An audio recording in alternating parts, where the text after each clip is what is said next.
First of all, I say Assalamu alaikum everybody.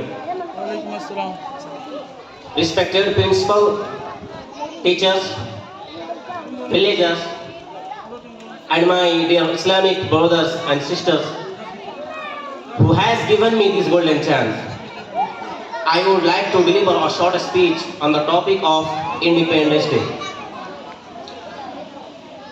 At first, I wish you all a very happy Independence Day and most welcome everybody for Jamia Islamia Akbar Jamuni. Dear audience, today I am very happy to have the opportunity to express my thoughts on this auspicious occasion of Independence Day. This is our 77th Independence Day celebration. Just 76 years ago, we got independence from the British.